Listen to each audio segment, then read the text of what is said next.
লেবাননে অস্থায়ীভাবে যুদ্ধ বন্ধ করলেও অবরুদ্ধ গাজাতে বর্বরতার সীমা অতিক্রম করছে দখলদার ইসরায়েল। দক্ষিণ খান ইউনিসে ত্রাণের লাইনে দাঁড়িয়ে থাকা ক্ষুধার্ত অসহায় ফিলিস্তিনিদের ওপর নৃশংস বিমান হামলা চালায় ইসরায়েলি সেনারা। এতে world central kitchen, save the চিলড্রেনের 4 জন কর্মী সহ মৃত্যু হয়েছে কয়েকজন ফিলিস্তিনির।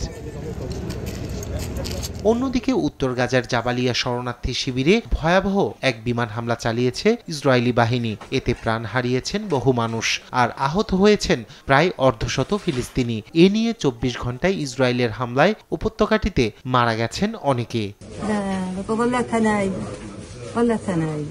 আমরা সবাই ঘুমিয়েছিলাম, কে জানতো এই ঘুমই তাদের শেষ ঘুম হবে। আচ্ছা, এই নিরীহ মানুষদের কাছে কি মিসাইল বা রকেট আছে? এই সাধারণ মানুষদের কেন টার্গেট করছে নেতানিয়াহু? এইভাবে নিরীহ মানুষের রক্ত ঝরিয়ে কখনোই জয় আসবে না তার। তিনি একজন পরাজিত সৈনিক, আজীবনই পরাজিতই থাকবেন তিনি। আমাদের জন্য একমাত্র সৃষ্টিকর্তাই যথেষ্ট। গাজার স্বাস্থ্য মন্ত্রণালয় জানায়, এ নিয়ে গেল বছরের অক্টোবর থেকে ইসরায়েলি হামলায় 44,382 জন ফিলিস্তিনি নিহত হয়েছেন। এছাড়া ইসরায়েলের এই নৃশংস হামলায় আহত হয়েছেন 1,05,000-এর বেশি মানুষ।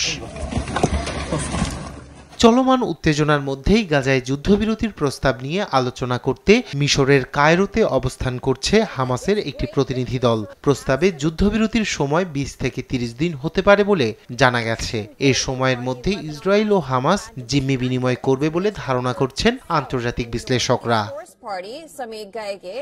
এদিকে স্থানীয় সময় শনিবার গাজা জুড়ে ইসরায়েলের চালানো গণহত্যার নিন্দা জানিয়েছে দক্ষিণ আফ্রিকা। এছাড়া অবরুদ্ধ উপত্যকাটিতে ইসরায়েলকে তার গণহত্যামূলক আগ্রাসন জোরপূর্বক বাস্তুচ্যুতি থামানোর আহ্বান জানায় দেশটি।